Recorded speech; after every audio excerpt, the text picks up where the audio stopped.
The last parts of the New Testament are the epistles, which were letters that were written to the church, and finally, the revelation that God gave to John the Apostle. And so the letters were basically letters that Paul and others wrote to churches or to general groups of Christians that addressed specific issues that were happening in the churches or to Christians, or to protect them from false teaching that was trying to come into the church and trying to take over. And so they wanted to protect their new believers from these false teachings and to encourage them on how to live a Christian life and how the church should be set up and how the church should be established and what they should believe and what were right beliefs, and protect them from those false beliefs. And so letters were broken into two general types. One are particular epistles or letters, or personal letters, such as Paul wrote to the church in Galatia or the church in Thessalonica or the church in Corinth, that were to a specific group of people, talking personally to those people about the things they were doing well, things they needed to change, answering questions that they had, and things of that nature.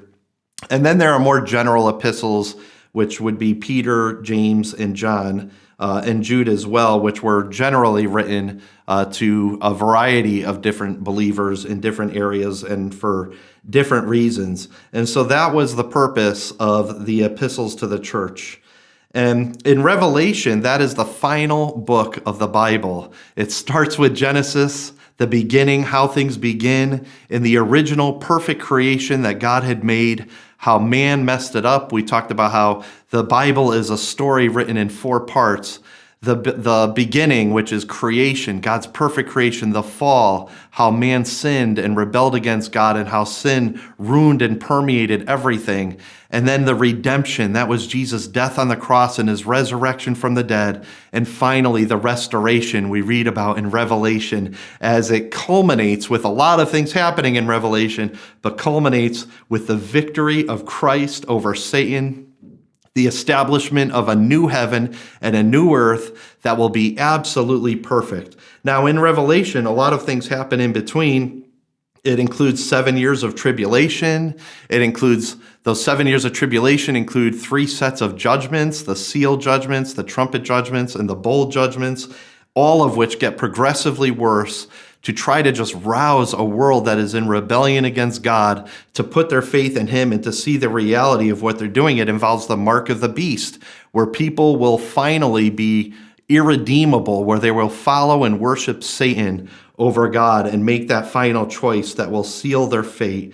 It ends with the new heavens and the new earth, but it also shows us right before that the ultimate destiny of the devil and all of those who rejected God. At the white throne judgment, they will be cast into the lake of fire. There will be no victory. There will be no winning. There will be no real even battle between God and the devil. It says that fire will come down from heaven, consume him, and boom, he's in the lake of fire.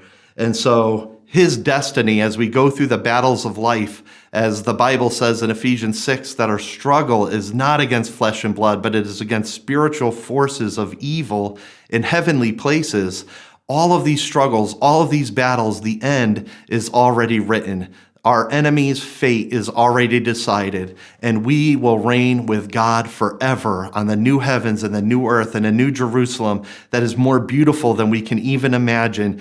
God himself will be with his people. There will be no need for the sun or the moon or any other light, because God himself will be the light. He will give us everything we need.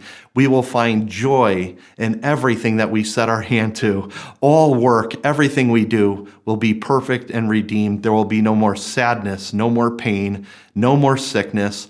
We will have brand new bodies. It is a wonderful thing to look forward to, and that is how the story ends.